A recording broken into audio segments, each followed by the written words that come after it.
Good morning. My name is Ed Scott, Worship Associate for this morning, and on behalf of First Unitarian Church of Wilmington, Delaware, I welcome you to our online worship service. We are a welcoming congregation, open to all. Whoever you are, whatever you are, and wherever you are on your journey, know that you are welcome in this community. Today, we are observing the Winter Solstice. The solstice, combining the Latin words sol for sun and sister for to stand still, is the point where the sun appears to reach either its highest or lowest point in the sky for the year. And the ancient astronomers came to know the day as one where the sun appeared to stand still. This adds another dimension to December's Soul Matters theme of stillness. And now, let us prepare our hearts and minds for worship.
Our call to worship this morning is by Reverend Michelle Collins, our former First Unitarian Assistant Minister, titled, "The Place That Shields and Surrounds." Come into this sacred place we share. Come into this place that shields us from the cold, that holds us in its embrace. Come into this place that surrounds us with love like a cocoon. Come into this place bringing yourself, all of yourself, bringing the light and the darkness, bringing your hopes and dreams and challenges and fears. Come and let us explore together, listen together, love together, and be. Come, let us worship.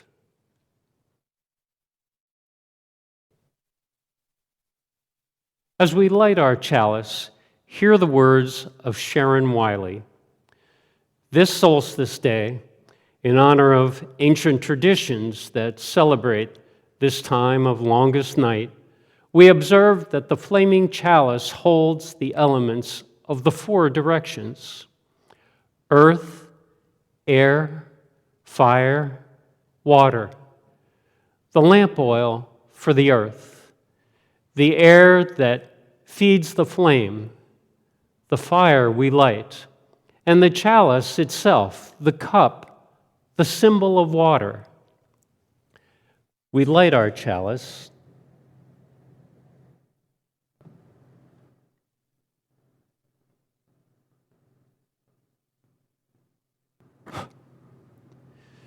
and reflect as on the light that we need to guide us through hard times, the light of our shared faith, the light of loving community, and the light of love, joy, and hope.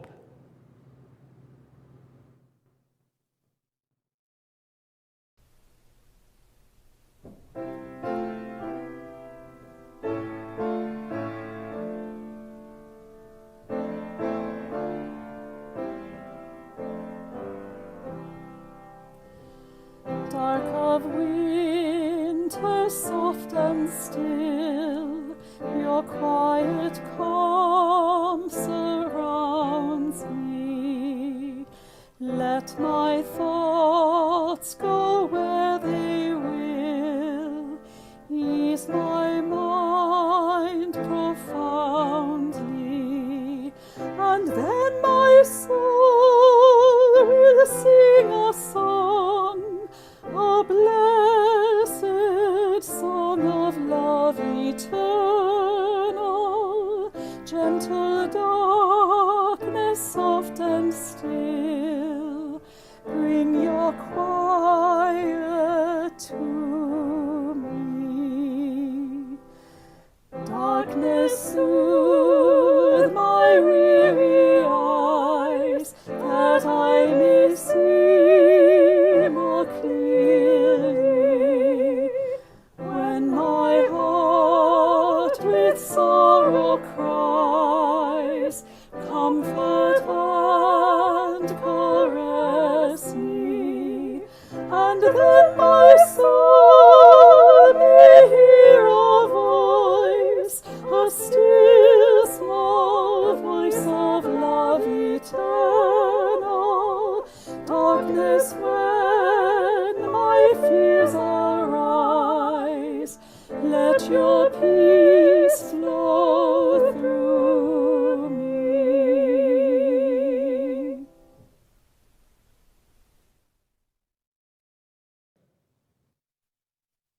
Please join me in affirming our mission together.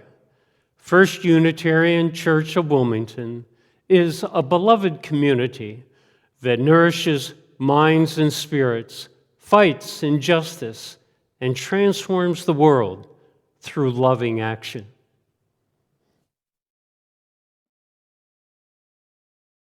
Circle round, and I'll tell you a story about when the sun was born again. It was the middle of winter, and the sun had grown very old. All year long, the sun worked very hard, rising and setting day after day. All year long, the sun fed everyone on earth, shining and shining, giving energy to the trees and the flowers and the grasses so they could grow and feed the animals and the birds and the insects and the people. All year, the sun's gravity held tight to the spinning ball of the earth and the twirling ball of the moon and the 8 other whirling planets as they traveled around and around and around until the poor sun was dizzy watching it all. Now, the poor tired sun could barely make it up in the morning, and after a very short time needed to sleep again. So the days grew shorter and the nights grew longer until the day was so short it was hardly worth getting up for. Night felt sorry for the moon. "Come to my arms and rest, child," she said. "After all, I am your mother. You were born out of my darkness billions of years ago, and you will return to me when all things end. Let me cradle you now as I shelter every galaxy and star in the universe. So night wrapped her great arms around the sun, and the night was very long indeed. Why does the dark go on so long? Asked children all over the world. Won't the sun ever come back again?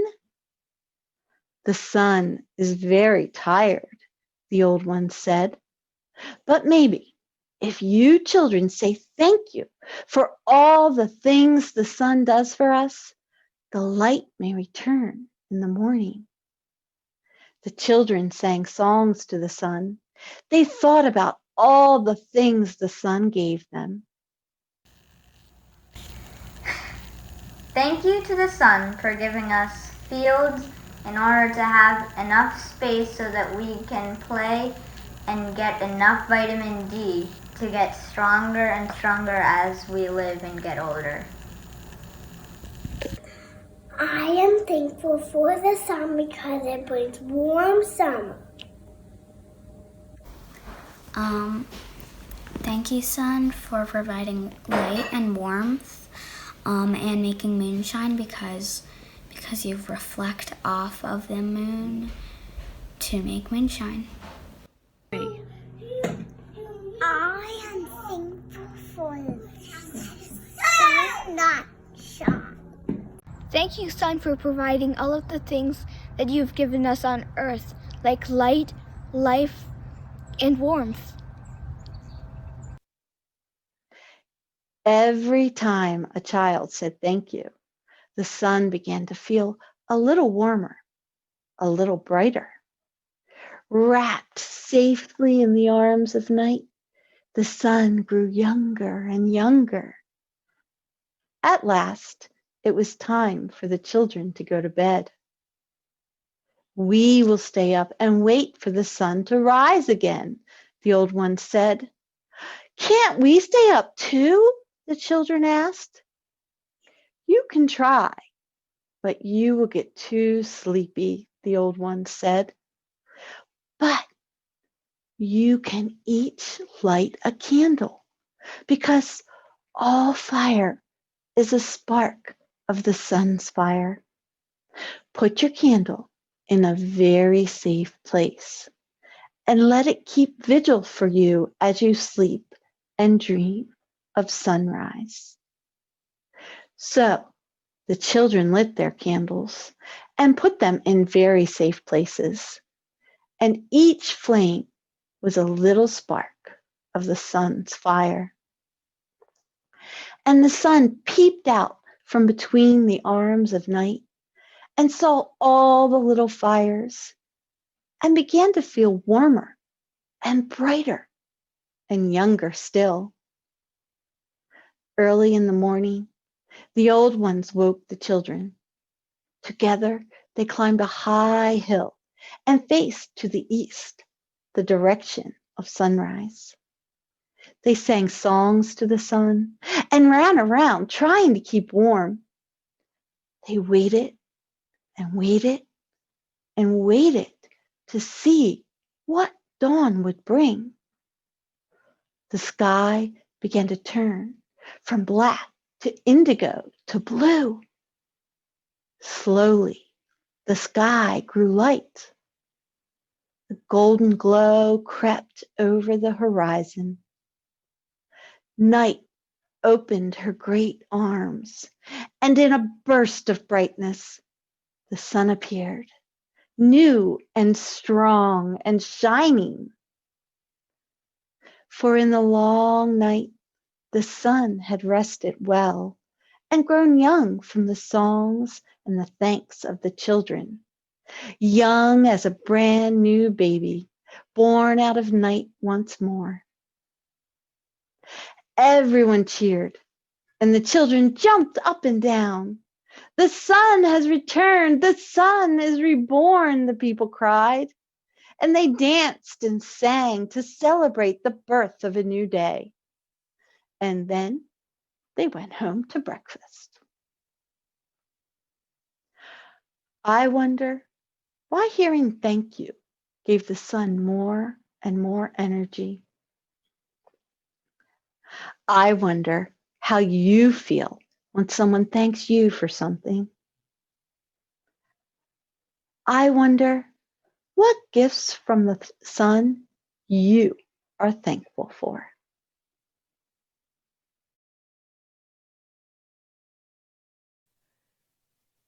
Good morning.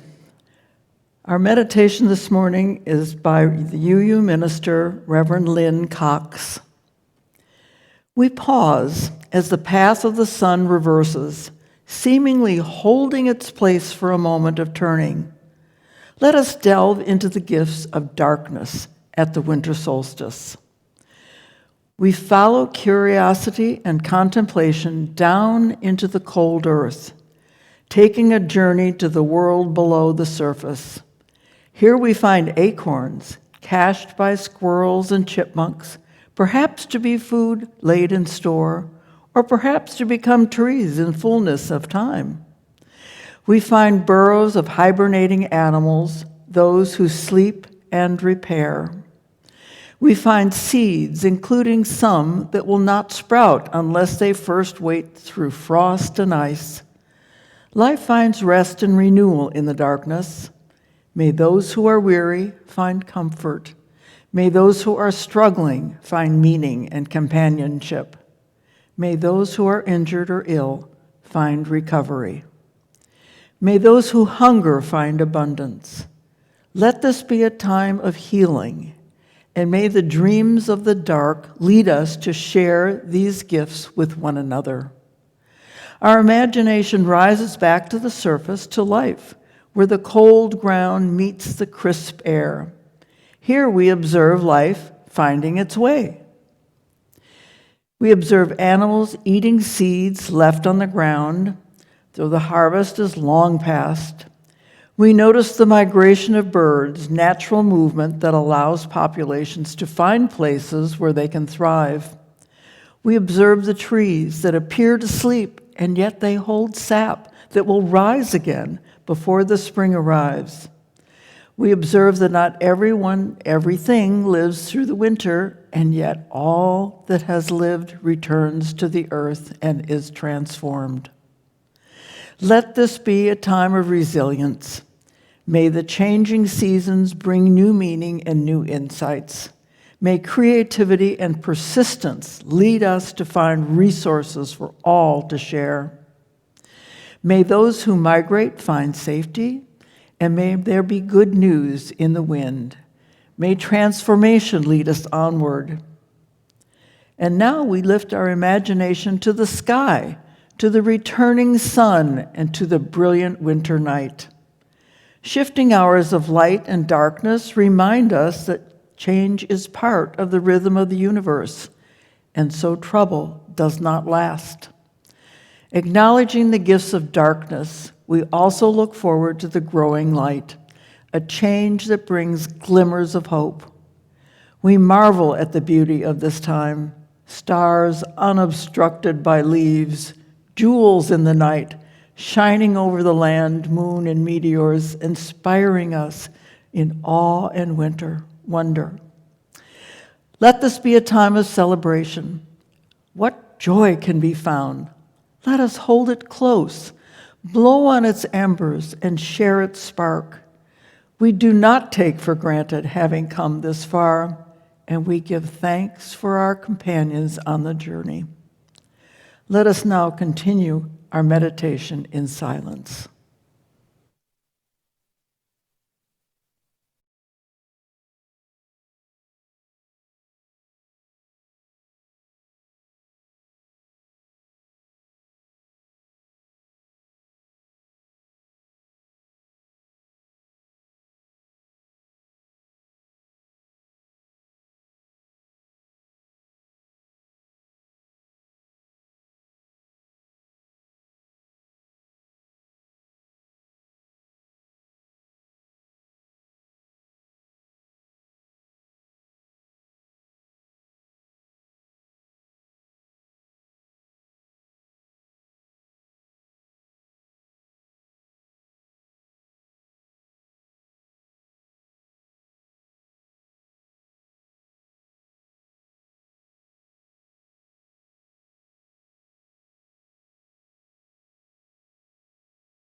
I invite you now to say aloud the name or names of people who are in your hearts and minds, who need our care and concern this day.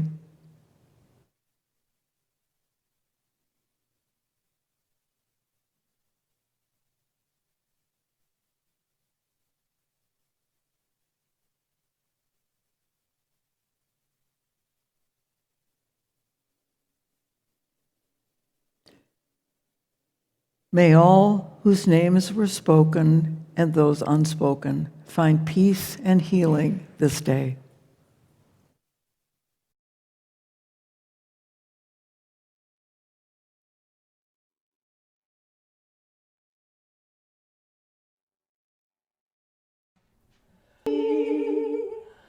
All praise to the moon for eternity.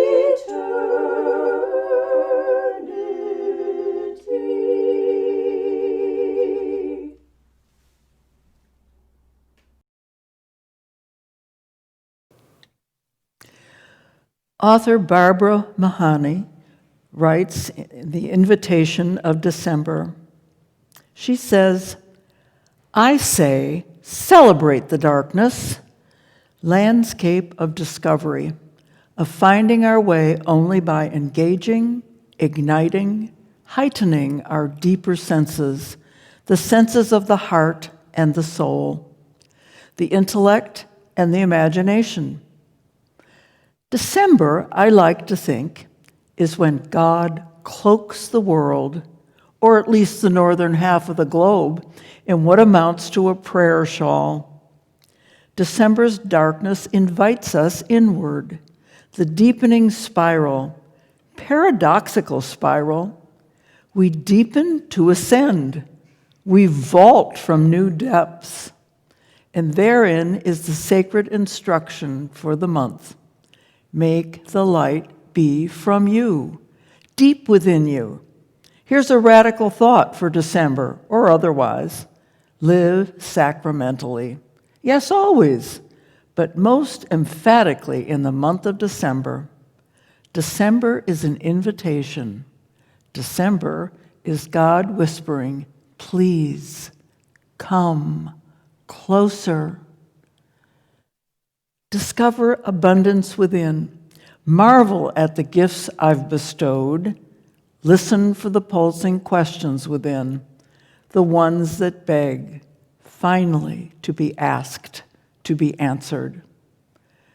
So ends this reading. But then, why do the holidays always seem so frenzied?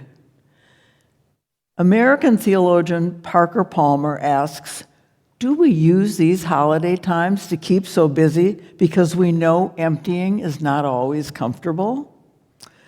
I recognize myself in this question, often immersed in the frenetic pace I have tended to keep, especially during holiday times. Compelled to get holiday cards out, now electronic picture letters, I must confess, off to every dear friend I have collected over the years. Intent on getting all our traditional cookies baked, gratefully working together to do this with our dear daughter. Determined to decorate our tree with the zillion ornaments we have collected for the past 58 years. Carefully selecting and wrapping presents for everyone on our list. Whew! Have I resisted the journey into emptiness, the darkness, to make room for new gifts, new light, new growth? Frankly, I never even stopped long enough to know the journey was there, the opportunity to access gifts that could make a huge difference in my life. I always knew December 21st was the solstice, but to me, it was only the shortest date of the year. That after that, there would be increasingly more daylight then. It always felt a bit more heavy, the long dark. It's kind of funny, though. I always know the coldest weather is still ahead. January and February are always the coldest months, but at least it's getting lighter.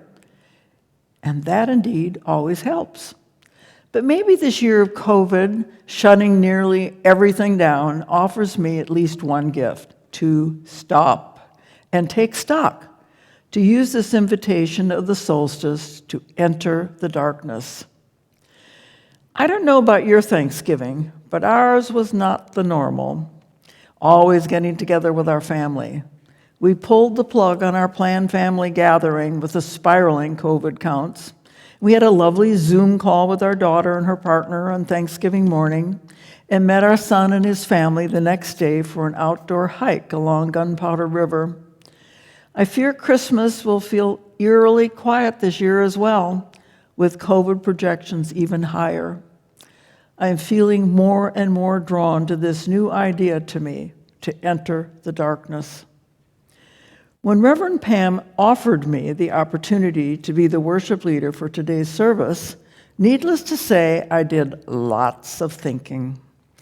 After a bit of panic, realizing I was going to be responsible to deliver a sermon, I calmed down and remembered a year ago when I was worship associate at a similar solstice service. Then I told the story during the stewardship moment of how my husband Robert and I had come to First Unitarian in the late 1960s as lapsed Christians and had pretty much rejected the creed and the rituals, which made celebrating Christmas a bit weird. But I loved Christmas, the magic of the lights and the music and the warmth of love. And vivid in my memory bank is Reverend Bob Doss's pre-Christmas sermon, perhaps sometime in the late 1970s. He told us then about the Persian or Zoroastrian divinity Mithra from 400 years before Christ. The Persian savior was born the night of the winter solstice, then dated December 25th, at midnight, the instant of the turn of the year from increasing darkness to light. Bob Doss told us how Mithra was born of a virgin in a cave. Shepherds came bearing gifts. He had 12 companions or disciples. His followers were promised immortality. Wow! That sermon gave me a whole new perspective on the Christmas story. It was almost as if Bob Doss gave me back Christmas. It was a legend from the ages, not the gospel truth, and I could just enjoy it for all that it is. Since then, I think fondly of that thunderclap for my mind when I hear how many other similar general mythological stories exist across cultures from different periods all over the world. Robert had done research on this topic for a class he was teaching at Osher that year, and he helped me find an accounting of some 33 civilizations of sun worshipers that claim saviors who were born of a virgin birth, with a star in the east, who had 12 disciples, who after being dead for 3 days were then resurrected. Cultures from ancient Egypt to earliest India to Tibet. Now, with the responsibility of talking with you this morning and the hope of being at least slightly profound, I decided to look at these sun worshipers a little more closely. I remembered our visit to Egypt in 2007, seeing the birth of the Egyptian deity Horus engraved in the walls of the Philae Temple, the temple of Isis, his virgin mother. Later, we saw the same Egyptian god Horus portrayed as a falcon outside the temple of Horus at Edfu. There are many records of Horus as a deity as early as 6000 BC, and the name Horus appears in pyramid texts as early as 2900 BC. Do the math. That's essentially 3,000 years before we mark the birth of Jesus, and centuries before Mithra. At the winter solstice, the sun would seem to be a little child, like that which the Egyptians could bring forth from a shrine on an appointed day, since the day is then at its shortest. Temples were built to be aligned with the sun at the solstice. Here is the temple of Karnak, where the columns are aligned with the rising solstice sun. A video of that on YouTube gave me the shivers just watching it. So get this. Egyptian records show Horus was born on December 25th, which was then the solstice, of a virgin, the goddess Isis, and was laid in a manger. Their records tell of a star in the east, that he was adorned by 3 kings. Horus was a teacher at 12, baptized at age 30, had 12 disciples, and performed miracles. Horus was called the Lamb of God and the Light. He was crucified and was dead for 3 days before he was resurrected. Nearly the same story is told for the Greek god Dionysus, the Indian god Krishna, and Mithra, the Persian god, and others totaling 33. So where do the parallels across these sun worship stories come from? Those 3 kings? It's all astrological. As the winter solstice, the morning star Sirius is in the east, aligned with the 3 brightest stars in Orion's belt. 3 stars called the 3 kings. The aligned stars point to the place where the sun rises on the 25th. This is why the 3 kings follow the star in the east. The sun is at its lowest at the solstice, but actually seems to stop moving for 3 days before it begins to rise perceptibly higher and higher each day. It rises up to the constellation the Southern Cross. Thus, the sun is dead for 3 days before it's resurrected. And so it is said, the Son died on the cross, was dead for 3 days, and then was resurrected again. It is thought this is why Jesus and the numerous other sun gods share the crucifixion, 3-day death and resurrection concept. The 12 disciples come from the 12 constellations of the zodiac. The cross is the pagan adaptation of the cross dividing the zodiac, and the sun is in the center. That is why the early pictures of Jesus always show his head on the cross, because Jesus is the sun. The sun is born again every morning. The crown of thorns over Christ's head are the sun's rays. So after savoring all these amazing memories of the Egyptian temples we visited, I suddenly realized we had experienced other sun-worshiping cultures in our travels. Like many of you, we visited Stonehenge in England, but only after stopping to explore the earlier ruins of Avebury, where we could literally walk among the stones. Once we actually got to Stonehenge, we could only look from afar and imagine the rising sun emerging between the upright stones as long as 5,000 years ago.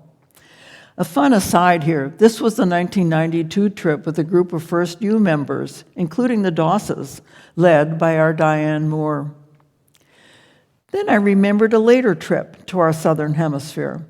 In 2012 to Bolivia and Lake Titicaca, and the ruins of the ancient city of Tiwanaku that date as early as 1500 BC. Some Andean legends claim this to be the cradle of the first humans on Earth. Here is what they now call the Sun Gate, 3 meters tall, that was found lying on its side, that some people believe was used as a calendar. Of course, this being the southern hemisphere, their winter solstice is in June. I bet many of you have also traveled to Peru, visited Machu Picchu, and climbed up to the Sun Gate. It actually was once the entrance to Machu Picchu, guarded to restrict people to this sacred site. Its name in the Quechua language means Sun Gate. It was dedicated to the cult of the sun god, or Inti. The sun enlightens the door during the winter solstice, giving a wonderful view for those who visit this place. And here was our view for Machu Picchu in 2002. The last archaeological site I feel compelled to share with you was from our trip to Turkey in 2011. We had traveled to Urfa in the southwestern part of the country and were visiting some pretty old religious sites that had been important during pagan periods, all the way up to the 7th century AD. Our guide had heard of a working archaeological site, Göbekli Tepe, outside Urfa. Robert had read about this in our recent National Geographic, and we were about to see it with our own eyes. We got there just as the famous archaeologist Klaus Schmidt and his crew were finished working for the day and got to meet and speak with him. Schmidt explained their findings of this pre-pottery civilization, circles of massive T-shaped stones that date back to the 10th to the 8th millennium before the Common Era. This is 7,000 years before Stonehenge. Easily the oldest temples to be found in the world. Schmidt and his colleagues had determined these findings represented people from the hunter-gatherer culture who were already developing a religion and creating places to celebrate as a community, shattering what we knew regarding the order in which this happened and how early it occurred. This was the Stone Age, before the discovery of the wheel or domesticated animals or farming. The spark was religion that pushed people to farming, to manage food production, to feed the workers. Archaeologists have been astounded at the sophistication of these findings. As they described it in National Geographic, discovering the hunter-gatherers had constructed Göbekli Tepe was like finding that someone had built a 747 in a basement with an X-Acto knife. We were in awe. Then Klaus Schmidt and his crew left the site for the day, leaving behind a single guard and our very small group. I remember the next half hour as a spiritual experience as we circled the site, taking pictures and trying to grasp the significance of the find. So much history, perhaps the beginning of civilization.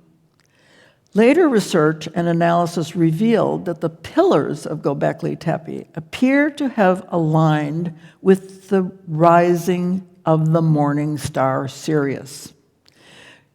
Using the existing maps of Göbekli Tepe and the satellite images of the region, an Italian archaeoastronomer drew an imaginary line running and paralleled between two megaliths inside each enclosure. 3 of the excavated rings seemed to be aligned with the points on the horizon where Sirius would have risen in 9,100 BC and several other later dates. It all boggles the mind. But what was it like for the life of the winter dark for those sun worshipers? An American Episcopal priest, Barbara Brown Taylor, writes, "Before the invention of the light bulb, almost no one slept 8 hours at a time. Think about it. Sleeping indoors is a modern convention made possible by an abundance of artificial light. In the long centuries before the advent of electricity, people spent as much as 14 hours every day in the dark, which affected their rest as well as their activity.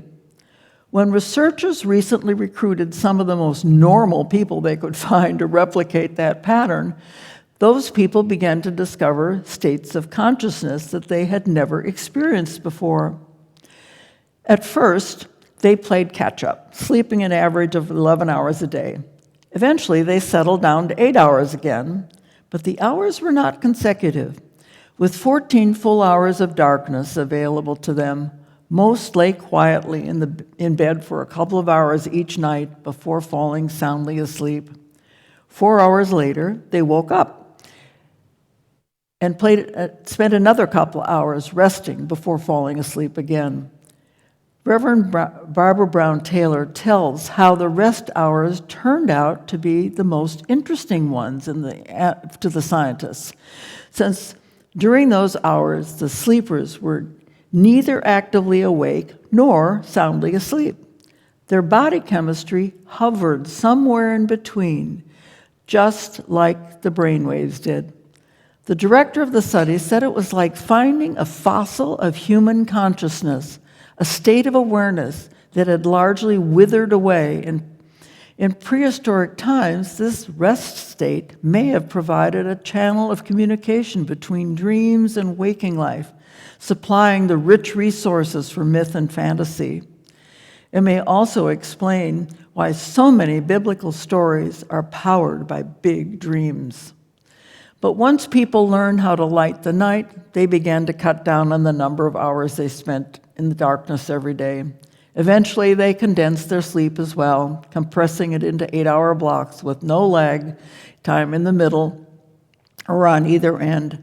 So now a good night's sleep means 7 or more hours of uninterrupted sleep that usually ends when the alarm rings, whether the sun is up or not.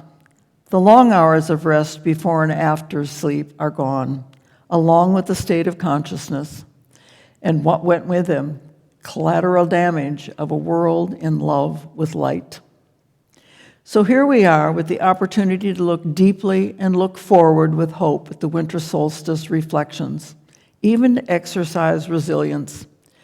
UU Minister Reverend Lynn Cox offers some important words of wisdom, however. She says, Winter solstice is an opportunity to notice and exercise resilience. In many legends, the winter solstice is the time of the rebirth of the sun. The holiday brings images of return, of restoring or renewing one force, while the other force fades or retires, or heads toward its own time of rest. We come to understand through these stories that this change is part of life. Resilience asks us to figure out how to bounce back, how to ally with the forces that create and uphold life, given the resources, gifts, and talents that are available to us. Now, in resilience, we focus on the present moment, and we apply creativity and teamwork to do and to be what we're called for this time. When we're talking about resilience, however, Reverend Cox says, I want to be cautious, because sometimes people who are most praised for their resilience are people whose suffering could be avoided with the suitable application of justice. People who have one or more marginalized identities have to be resilient, have to be creative and clever and persistent and collaborative, because that is the only way to survive. Encouraging resilience must not be another way of letting ourselves off the hook from removing the obstacles we as a society have put in front of people based on religion, ability, and gender, immigration status, class, or any other category or identity. Winter shows us what resilience might look like in a natural world, but let's keep in mind that there is nothing natural or inevitable about systemic inequality. Words of incredible wisdom and a challenge for us in our ongoing quest for equality. So here we are celebrating the solstice today in our service. But when exactly is the winter solstice here in Delaware? To be exact, it is tomorrow morning, Monday, December 21, 2020, at 5:02 Eastern Standard Time. Sunrise is at 7:03, sunset at 4:38, nearly 10 hours of daylight later. For the next 14 hours of dark, then darkness, we are held in that prayer shawl of nighttime, actually.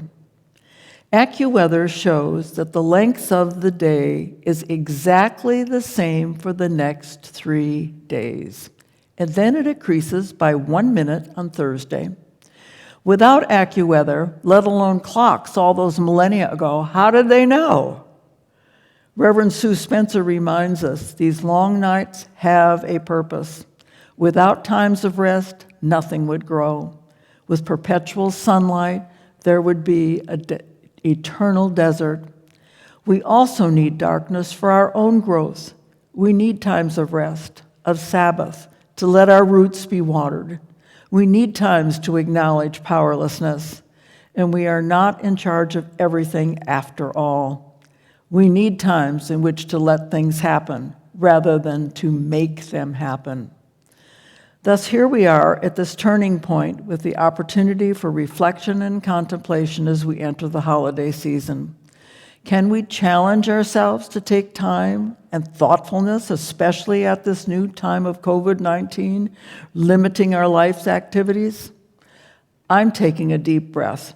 While I get my holiday messages sent to our friends, while I do my usual holiday baking, while I was just over we should be looking over who we should be giving, whoops, here I am, slipping into my usual holiday modus operandi. I was stopped cold when I found this quote from George Monbiot,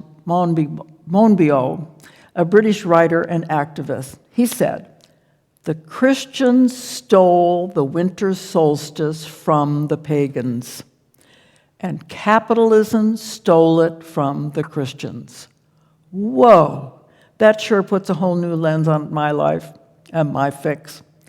What can I learn from the winter solstice traditions that might help me slow down and find new meaning in my life? How about you? Will you join me in stepping back to listen to the ancient wisdom, looking for hope, listening for your questions that beg to be answered? Here's my plan. Robert has laid logs in our fire pit on our deck, ready to be lit at darkness tonight. We have a date. We're taking blankets to wrap ourselves in while we stare at the flames, looking at the logs, and reflect on the idea of our abundance within and what questions might be bubbling up. It's an opportunity for new insights if we let it happen. So be it. Blessed be.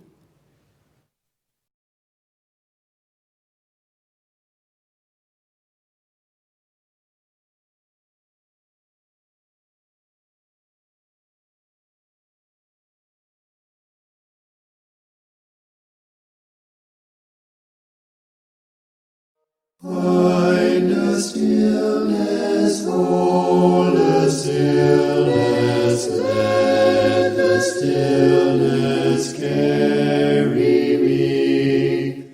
Find the silence, hold the silence, let the silence carry me.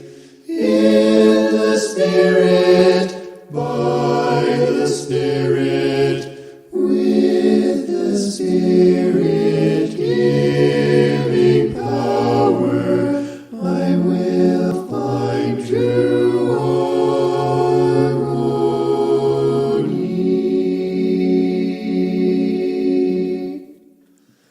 Seek the essence, hold the essence, let the essence carry me. Let me flower, help me flower, watch me flower, carry me. In the Spirit, by the Spirit, with the Spirit giving power, I will find true harmony.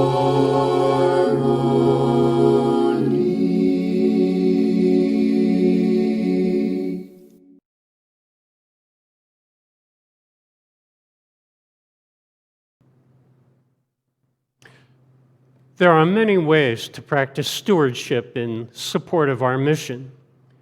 Participate in UU the Vote, which is still active. Join in the monthly environmental challenge. Engage with the Unitarian Universalist Service Committee or a local initiative promoting peace and justice. There are also 3 direct ways to contribute financially in support of our church. As listed on your screen, you may send a check directly to the church office, make an online contribution at the church website, or by using the Gift Plus app on a smart device. Please join me in dedicating our offering together. to the work of this congregation, which is weaving a tapestry of love and action, we dedicate our lives and these our offerings.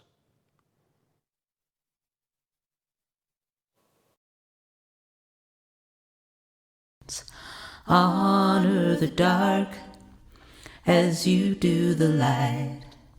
Receive the gifts that come to us by day and by night. I choose to honor the dark, uncertainty and change. Deliver us from fear until only love remains. Honor the dark as you do the light. Receive the gifts that come to us by day and by night. I choose to honor the dark, uncertainty and change. Deliver us from fear until only love remains. Honor the dark as you do the light. Receive the gifts that come to us by day and by night.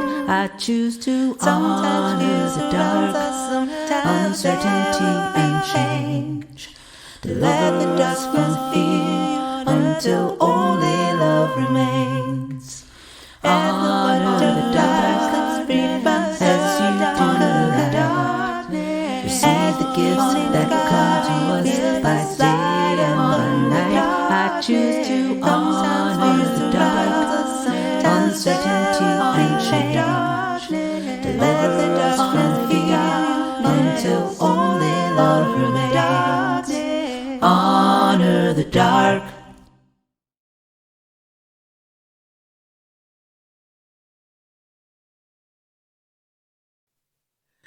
Our closing is by UU minister, Reverend Darcy Lane. As we wait in this darkest time of year, let us prepare room for something deeper, something more important than the holiday shopping season. Let us be grateful for the gaps and the in-between times instead of rushing to fill them up.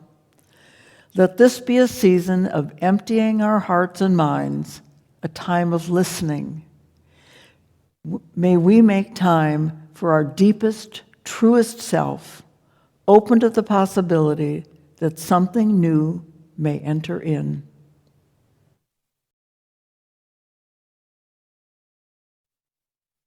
The winter solstice is the morning after the longest night and shortest day of the year. It is the rebirth of light into our world and the promise that light will prevail over darkness. As we extinguish our chalice, remember to embrace the warmth of the lengthening days and spread the light, planting seeds of joy, seeds of hope and justice. Here comes the sun. Friends, go in peace.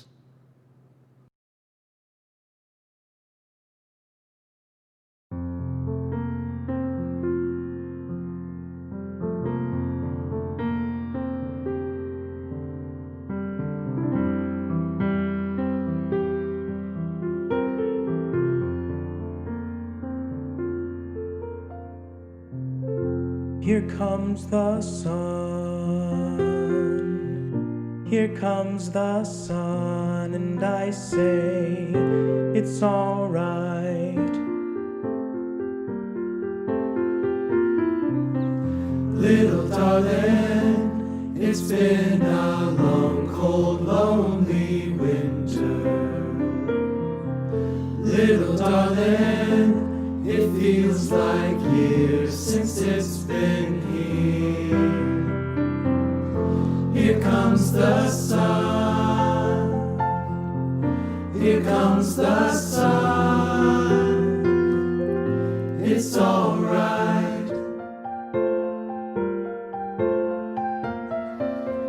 Little darling, the smiles returning to their faces. Little darling, it seems like years since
you.